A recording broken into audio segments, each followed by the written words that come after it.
It is the year 1455. Venice. They call it the Golden City of Commerce, of beauty, of culture and carnivals, but also the city of greed and intrigue, a cauldron in which only the strongest and brightest can attain true prosperity. These are troubled times. The wars between Venice and the other Italian city-states, especially Genoa, ended just a few short months ago. The victorious Venetians forced a costly peace treaty upon their enemies, but there is no doubt that Genoa will remain an eternal rival in the Mediterranean. The enemy city-state will use every means at their disposal to gain an advantage over Venice. And as if that were not enough, danger also threatens from within the city walls. The intrigues of the nobility and the rich and powerful threaten to destroy the city from within. In the east, the mighty Ottoman Empire stretches its fingers out towards the last vestiges of the Roman Empire. Venice's major trading partner, Constantinople, fears the approach of war. Moreover, the pirates of the Mediterranean have lately grown from a small annoyance into a huge problem. Rumors abound that there could be a connection between the Ottomans and the pirates, but no one knows anything for sure. On this day, however, neither the far-off war nor the intrigues in Venice interest the hero of our story. Young Iachimo di Narni sits beside his grandfather's deathbed. Erasmo, the famous mercenary leader whose cunning battle plans earned him the nickname the Leopard, is about to begin his final journey, and has therefore sent for his grandson. In a low voice, the old man talks about his life and his dream. As a young soldier, he accompanied merchant ships and visited distant cities. There were silk and spices in abundance, and, with a little luck and skill at trading, these goods could be sold for a huge profit in Venice. Over the years, Erasmo saw the fame and wealth the merchant profession had to offer. A skillful businessman soon reached a pleasant level of prosperity, followed by wealth and the corresponding reputation. Erasmo remembered towns that were founded by merchants and grew to become magnificent cities. He had always wanted to leave the tough mercenary life behind and become a successful businessman of standing and dignity instead. His last wish, his grandson Iachimo should abandon his planned mercenary career to follow the path of a trader and so bring his family the social advancement Erasmo had always wanted to give them. Iachimo, who loves his grandfather more than anything in the world, immediately agrees, even if he, at that moment, certainly has no idea of the adventures that await him on his journey. Yet his grandfather urges caution. Some families are corrupt, thinking only of their own advantage. The worst among them are like insidious snakes, whose intrigues spread hatred and fear throughout Venice to help them advance their own goals. In their greed for power and influence, they do not shy from sabotage and even murder. As Erasmo closes his eyes for the last time, Iachimo sadly takes his farewell. Yet his grandfather's last wish has burned itself into his soul. He wants to become a wealthy merchant, like those his grandfather had told him about. Wealth, social advancement, a noble title, a magnificent palace, marriage into a prestigious family, and maybe even a seat on the Council of 10. Ends certainly worth taking a risk for.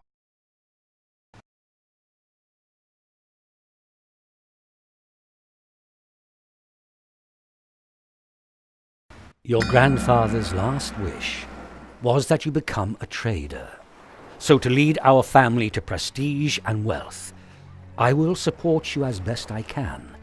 First and foremost, you should familiarize yourself with the basic principles.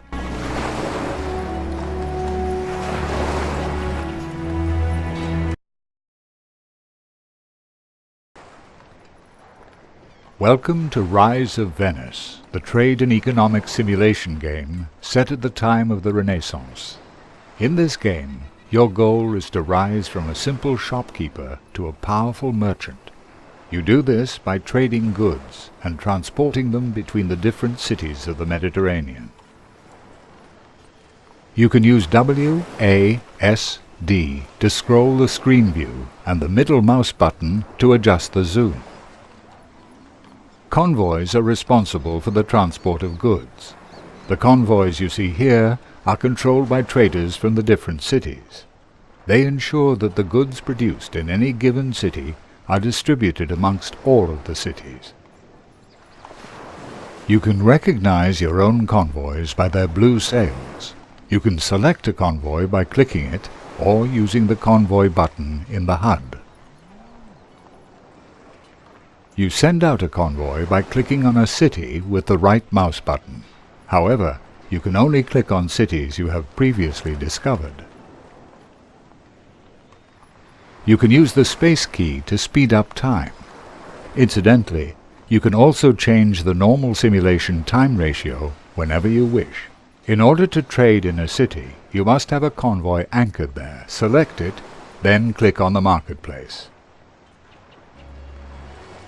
The trade window shows you which goods you have on board and which goods the city has in stock.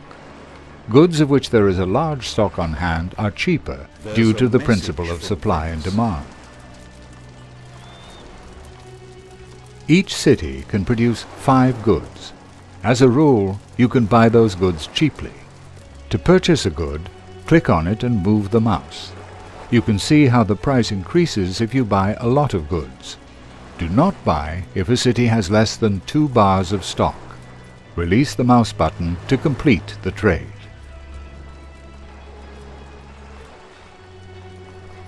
Sell the goods in a city in which they are not produced and the supply is low. Don't sell there if there are 2 or more bars of stock on hand. By the way, when you have a warehouse in a city, other trade options become available. You can then also trade between the warehouse and the convoy and the city and the warehouse. You can do more in cities than simply trade. Other actions can be performed in the corresponding buildings in the city.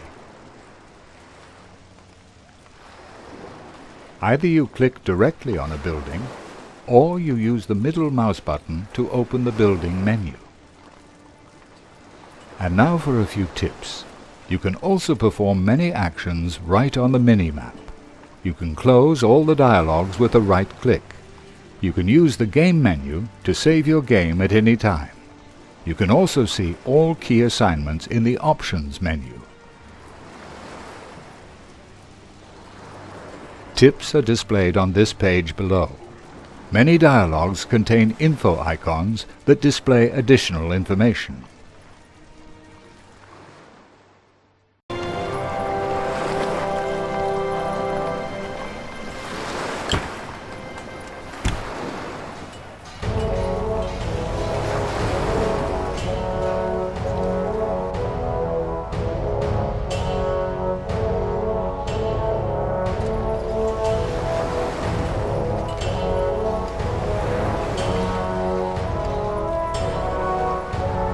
Good. Now you know how to send convoys out. Now it's time for your first trade. The city of Zara is known for its pottery workshops, so you can hope for some good deals at the market there. Buy the goods and take them to Venice. Since no pottery is produced in your hometown, you are certain to be able to sell them at a profit.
Well done.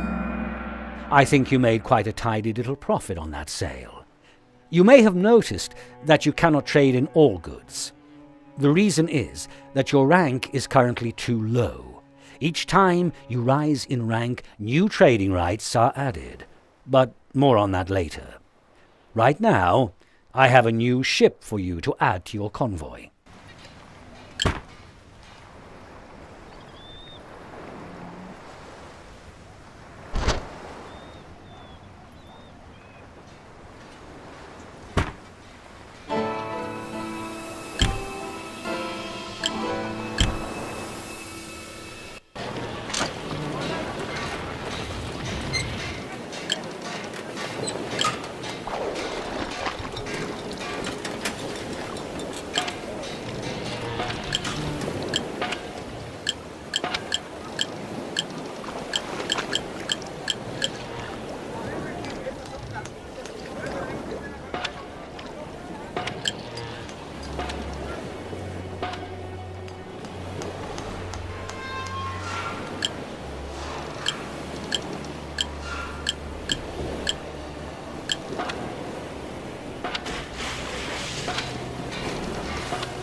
You can enlarge a convoy as much as you want by adding more ships. But now, I have another mission for you.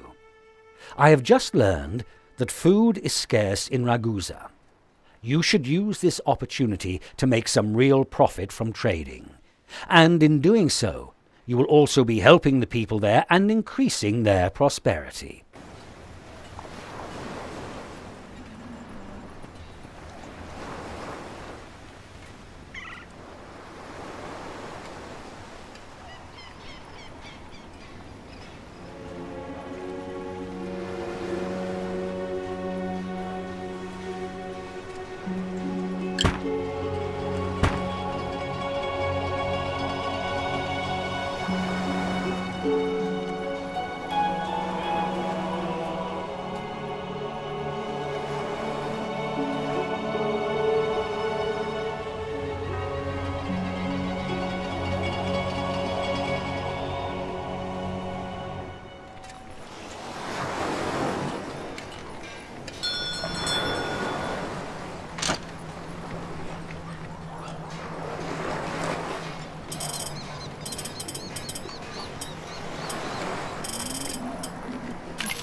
efforts to familiarize yourself with the life of a trader have not gone unnoticed. Unfortunately, not just for the good. It seems some families on the Council of Venice mock us. Still, we can be happy that not everyone on the Council thinks that way.